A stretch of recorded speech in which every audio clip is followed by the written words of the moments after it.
नमस्कार प्रेक्षक हो. जिल्हा माहिती कार्यालय सिंधुदुर्गच्या वतीनं या विशेष मुलाखतीच्या कार्यक्रमामध्ये मी निलेश पवार आपल्या सगळ्यांचं मनपूर्वक स्वागत करतो. कॅबिनेट मंत्रिपदाची शपथ घेतल्यानंतर नितेश राणे साहेबांच्या नेतृत्वाखाली सिंधुदुर्ग जिल्हा विकासाकडे घोडदौड करतो आहे आणि याचे सगळेच जण आपण साक्षीदार आहोत. त्यांच्याकडूनच आपण या सगळ्या कामाची विस्तृत माहिती जाणून घेणार आहोत. म्हणूनच 100 दिवस पूर्ण झाल्यानंतर हा विशेष कार्यक्रम खास आपल्यासाठी सादर केला जातोय. विकासाची शंभरी जनतेच्या दरबारी. सर्वप्रथम आपण सगळेजण नितेशजी राणे साहेबांचं मनपूर्वक स्वागत करूया. साहेब, या विशेष कार्यक्रमामध्ये आपलं हार्दिक स्वागत. नमस्कार. आपण साहेबांकडून विस्तृत माहिती जाणूनच घेणार आहोत, पण 100 दिवस पूर्ण झाल्यानंतर कोणते लोकाभिमुख निर्णय घेतले गेले याची जिल्हा माहिती कार्यालयाच्या वतीने एक ध्वनिचित्रफीत बनवली आहे. ती आधी आपण आता पाहूया.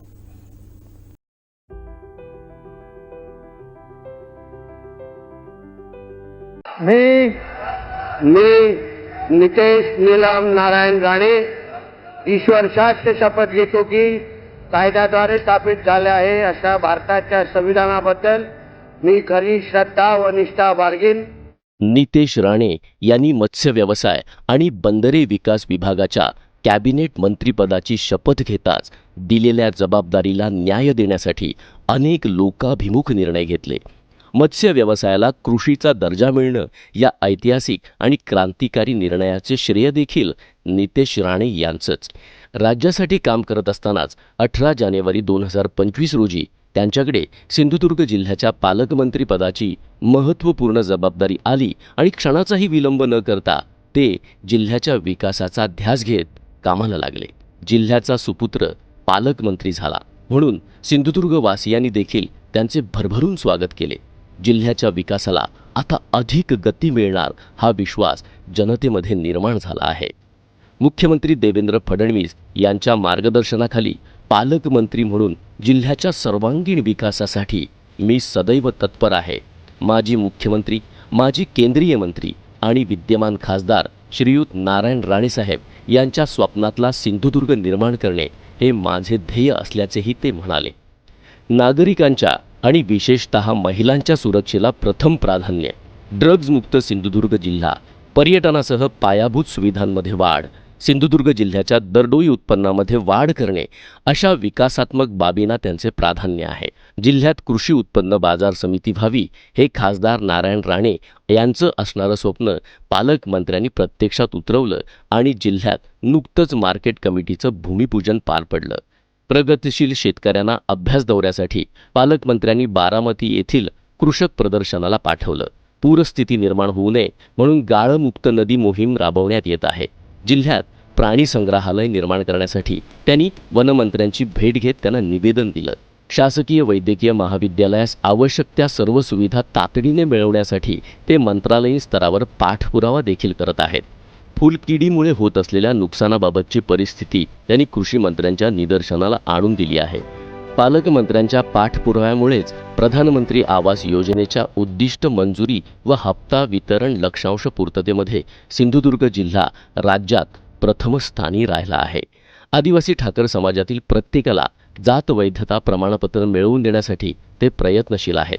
सामान्य जनतेचे प्रश्न जलद गतीने सोडवण्यासाठी त्यांच्या संकल्पनेतून मुख्यालयात पालकमंत्री कक्षाची देखील स्थापना करण्यात आली आहे. प्रत्येकाच्या समस्या जाणून घेत त्या ऑन द स्पॉट सोडवण्यासाठी पालकमंत्री प्रयत्नशील आहेत. सन 2024-25 या आर्थिक वर्षात सिंधुदुर्ग जिल्हा वार्षिक योजनेच्या निधी खर्चात राज्यात प्रथम क्रमांकावर आहे. दहिबाव अन्नपूर्ण योजनेच्या दुरुस्तीसाठी 9.5 कोटींचा निधी, सिंधुदुर्ग तसेच पद्मदुर्ग किल्ल्यांचा इतिहास जगासमोर आणण्यासाठी निधीची उपलब्धता, वन्य प्राण्यांपासून होणारा उपद्रव रोखण्यासाठी विशेष प्रयत्न, चिपी विमानतळ विद्युतीकरणासाठी 2,37,00,000 तरतूद त्यांनी केली आहे. आपल्या पालकमंत्रीपदाच्या 100 दिवसात त्यांनी जिल्ह्याच्या विकासासाठी अनेक महत्त्वपूर्ण निर्णय घेतले आहेत आणि यापुढेही ते असेच लोकाभिमुख निर्णय घेऊन जिल्ह्याला एक नवी दिशा मिळवून देतील एवढं मात्र नक्की. प्रस्तुती जिल्हा माहिती कार्यालय सिंधुदुर्ग. तर मंडळी, आपल्याला कळलंच असेल की या ध्वनिचित्रफितीवरून किती विकासाभिमुख निर्णय घेतले गेले. नितेशजी राणे साहेब, मी पुन्हा एकदा हार्दिक स्वागत करतो. राज्याच्या कॅबिनेट मंत्रिपदाची शपथ घेतल्यानंतर आपल्या विभागाची वाटचाल आणि भविष्यातील वाटचाल याचा ताळमेळ करताना तुमच्या मनात नेमकं काय होतं? आजच्या तारखेला ज्या 2 खात्याच्या मी मंत्री म्हणून आज राज्यामध्ये काम करतोय, मत्स्य व्यवसाय आणि बंदरे, एकंदरीत त्या खात्यामध्ये असलेली परिस्थितीचा पहिला आढावा किंवा विचार करायला पाहिजे. आज मत्स्य व्यवसायाचा अगर आपण विचार केला तर महाराष्ट्र राज्य म्हणून आपण गोड्या पाण्याच्या मासेमारीमध्ये आपण 16व्या क्रमांकावर आहोत. आज आपण समुद्राच्या मासेमारीमध्ये आपण 6व्या क्रमांकावर आहोत उत्पादनामध्ये. दुसरं म्हणजे बंदरे खात्यामध्ये उदाहरण आपण जहाज बांधणीचा अगर विचार कराल, जे फार मोठा विषय आहे, त्या जहाज बांधणीमध्ये आपण पूर्ण जगामध्ये फक्त 1% आहोत भारत देश म्हणून. जहाज बांधणी, जहाज दुरुस्ती आजपर्यंत महाराष्ट्रामध्ये होत पण नव्हती. हा जुना किंबहुना याचा इतिहास पाहत असताना आम्हाला कशावर काम करायचं आहे ह्याच्यावर तुम्हाला स्पष्ट या आकड्यांवरून कळलं असेल. राज्याच्या मच्छीमारांचा उत्पादन वाढवायचं, त्यांना आर्थिक सक्षम करायचं आणि राज्याला ह्या आंध्र असो, केरळ असो, अन्य राज्याच्या तुलनेमध्ये आपण स्पर्धेमध्ये आणायचा हा आमचा मुख्य हेतू ठेवून आम्ही मत्स्य खात्यामध्ये काम करत आलेलो आहे. बंदरे खात्यामध्ये पण एका बाजूला आदरणीय पंतप्रधान मोदीजींच्या स्वप्नातून घडत असलेलं वाढवण बंदर, त्यासाठी विशेष प्रयत्न आमचे आदरणीय मुख्यमंत्री देवेंद्र फडणवीस साहेब घेत आहेत. आमचं महाराष्ट्र सरकार म्हणून आम्ही 26% त्या ह्याच्यामध्ये आहोत वाढवण बंदरमध्ये. पण त्याचबरोबर आपल्या राज्यामध्ये 48 टोटल बंदर आहेत, 15 ऑपरेशनल बंदर आहेत. आता ह्या परिस्थितीला बंदराच्या माध्यमातून आपल्याला रोजगार निर्मिती असो, उद्योजकता असो, व्यवसायामध्ये आपल्याला आपल्या देशाला, राज्याला पुढे घेऊन जायचं असेल म्हणून आम्ही काही धोरणात्मक निर्णय घ्यायला सुरू केलेले आहेत. एका बाजूला मत्स्याला कृषीचा दर्जा देणं, त्याच्यामुळे मच्छीमारांना मोठ्या प्रमाणामध्ये त्याचा फायदा होणार. ज्या ज्या राज्यांनी म्हणजे आत्तापर्यंत महाराष्ट्र राज्य हा पूर्ण कृषी दर्जा देणारा पहिला राज्य ठरलेला आहे. आंध्र असो, छत्तीसगड असो, केरळ असो, अन्य राज्यांनी काही सवलती फक्त आतापर्यंत दिलेल्या आहे.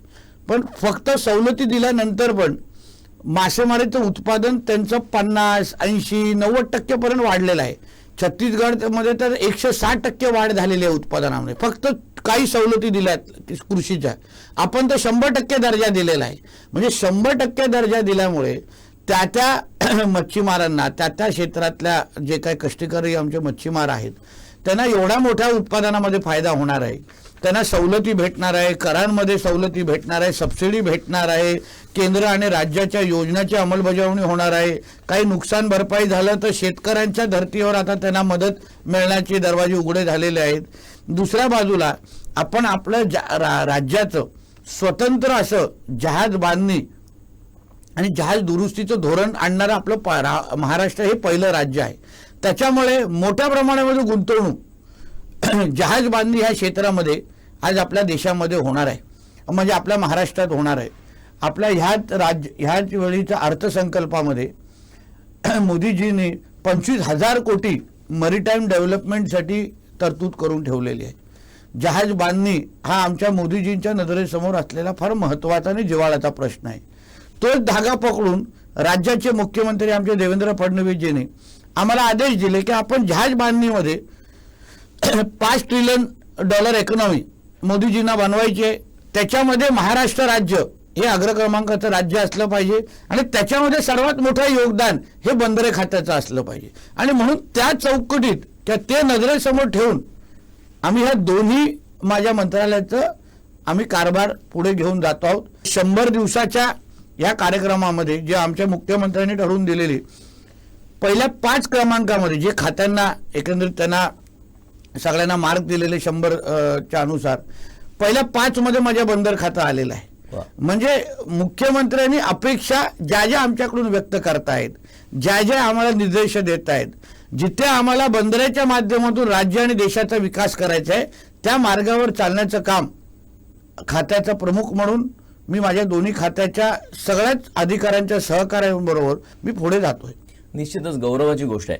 सर, आपल्या पाठपुराव्यामुळे यंदा अर्थसंकल्पात बंदरे विकासासाठी 484 कोटी आणि मत्स्य व्यवसायासाठी 240 कोटी रुपयांची तरतूद झाली. म्हणजे या निधी कशा प्रकारे विकास साधला जाणार आहे या निधीतून?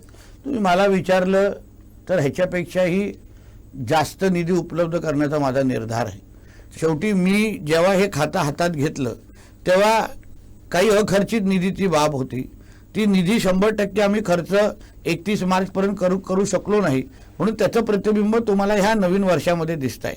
म्हणून आता ह्याचंही नियोजन, जसं मी जिल्हा नियोजन निधीचं नियोजन सुरू केलेलं आहे, तसंच माझ्या बंदरे आणि मत्स्य खात्याचं पण नियोजन मी एप्रिलपासून सुरू केलेलं आहे. आणि मी ह्या डिसेंबरपर्यंत जास्तीत जास्त निधी खर्च करण्याचं, किंबहुना 99% निधी खर्च करण्याचं माझं नियोजन आहे. आणि ह्या जे निधी उपलब्ध मला झालेली आहे या अर्थसंकल्पामध्ये मी प्राधान्यक्रम ठरवलेला आहे. कुठल्या या दोन्ही खात्यामध्ये कुठल्या भागामध्ये गुंतवणूक केल्यानंतर, पैसे खर्च केल्यानंतर, निधी दिल्यानंतर आमचं उत्पादन वाढू शकतं, रोजगार निर्मिती होऊ शकते, खात्याला अजून चालना भेटू शकते, असे काही भाग आम्ही आयडेंटिफाय केलेले आहेत, असे काही एरिया आम्ही आयडेंटिफाय केलेले आहेत आणि त्यानुसार आम्ही हे निधी खर्चाचं आमचं नियोजन ह्या वर्षाचं ठरवलेलं आहे.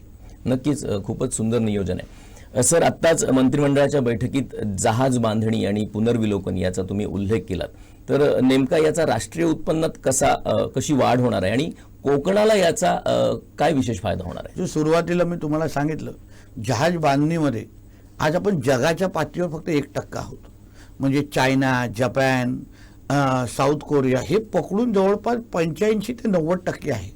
आता 1% असलेलं भारत आपल्याला अगर त्याच्या पहिल्या 10 क्रमांकामध्ये जायचं असेल तर जहाज बांधणी आणि ह्याच्यामध्ये आपल्याला फार मोठ्या प्रमाणामध्ये आपल्याला प्रवास करायला पाहिजे. मी एप्रिलच्या पहिल्या आठवड्यामध्ये मी नेदरलँडला जाऊन आलो माझ्या मंत्रालयात. तिथे ॲम्स्टरडॅम, रॉटरडॅम हे सगळे जे काही भाग आहेत देशातले, ते मोठ्या प्रमाणामध्ये त्यांनी ह्या जहाज बांधणीमध्ये त्यांनी लीड घेतलेली आहे किंवा प्रोग्रेस केलेला आहे, विकास केलेला आहे. त्याच्यातले काही महत्त्वाचे लोकांना, त्याच्यातले काही तज्ज्ञ लोकांना आम्ही हाताशी धरून त्या लोकांना महाराष्ट्रामध्ये गुंतवणूक करण्यासाठी आम्ही प्रोत्साहन दिलेलं आहे. आता तिथे अटल सोल्युशन नावाच्या एका कंपनीबरोबर आम्ही 2,500 ते 3,000 कोटीचे आम्ही सामंजस्य करार करून आलेलो आहे आणि ते आपल्या महाराष्ट्रामध्ये या जहाज बांधणीच्या दृष्टिकोनातून गुंतवणूक करण्यासाठी तयार आहेत.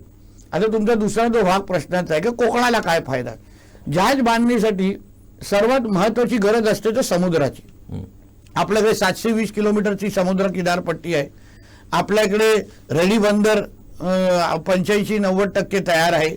विजयदुर्गची जागा आपण घेऊन ठेवलेली, पण ती वादग्रस्त ठरली, पण जागा आणि जमीन आजही आपल्याकडे उपलब्ध आहे.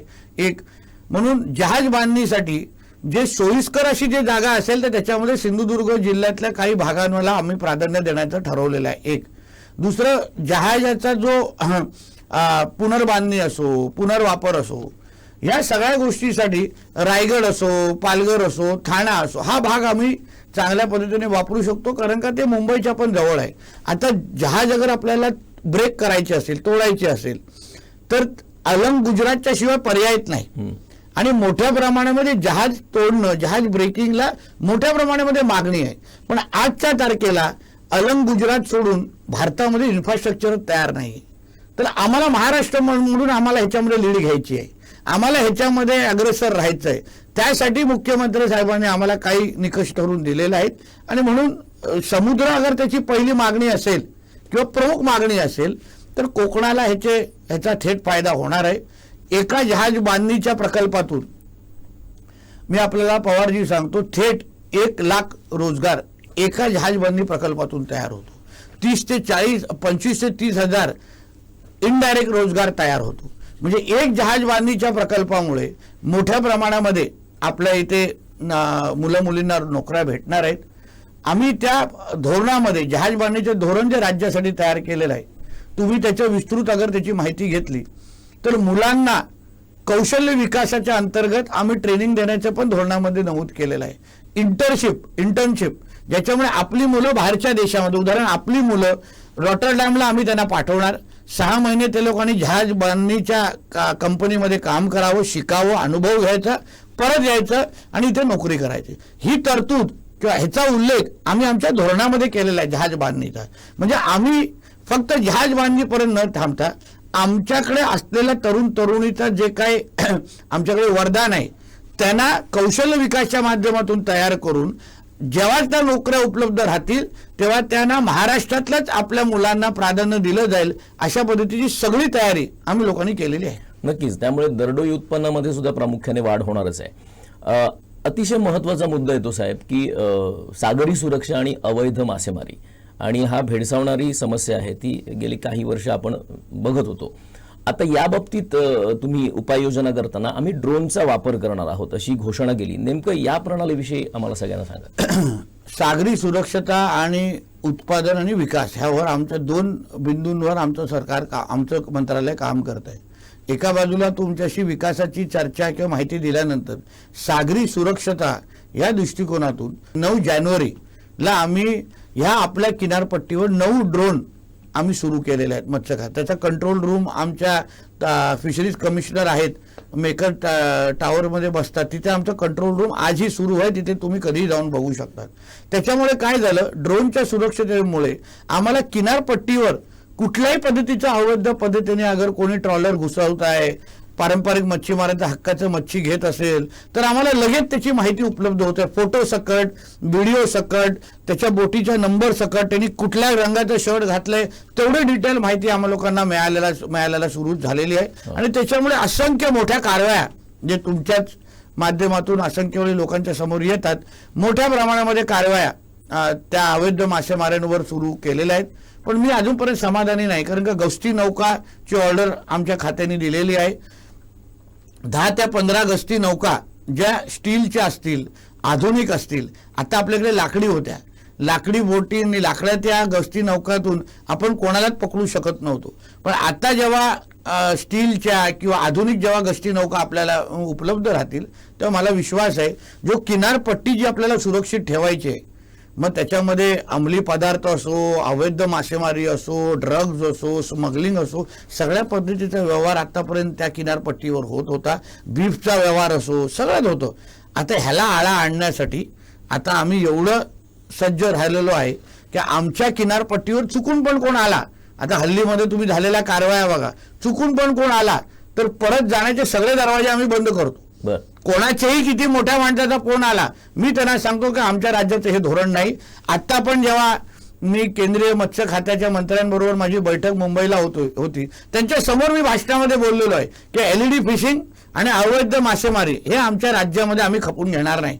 याबद्दल केंद्राने कडक भूमिका घ्यावी. केंद्राचा कायदा आहे LED फिशिंग बंदीचा केंद्राचा कायदा आहे 12 नॉटिकल माईल्सच्या संदर्भात त्या बाबतीमध्ये केंद्र सरकारने कडक भूमिका घ्यावी. कारण का महाराष्ट्र राज्य म्हणून आमच्या किनारपट्टीवर आम्ही असा कुठलाही अवैध जे काय सुरू आहे ते खपून घेणार नाही. त्या बाबतीमध्ये त्यांनी दखल घेतलेली आहे. पण मी आपल्या माध्यमातून किनारपट्टीतल्या माझ्या सर्वच पारंपरिक मच्छीमारांना मी विश्वास देतो. या खात्याचा मंत्री म्हणून माझ्याकडे 0 टॉलरन्स म्हणजे मी कुठल्याही पद्धतीचा माझ्या पारंपरिक मच्छीमारांवर अन्याय हा सहन करणार नाही. म्हणून जिथे जे पण येत असतील ते कितीही मोठे बलाढ्य असतील कितीही मोठे श्रीमंत असतील कितीही ताकदीचे असतील पण जो माझ्या पारंपरिक मच्छीमारांच्या आडवा येईल त्याला मी सोडणार नाही. ही भूमिका मत्स्य खात्याचा मंत्री म्हणून माझी असेल. नक्कीच. त्यामुळे सागरी तट आपला सुरक्षित जास्तच राहणार आहे. या भागामध्ये तुर्तास आपण थांबूया. त्यांचे आभार मानतो आणि पुढच्या भागामध्ये नक्कीच नवीन विषय घेऊन त्यांच्या समवेत आपण पुन्हा एकदा या कार्यक्रमाचा आस्वाद घेऊया. तोपर्यंत नमस्कार.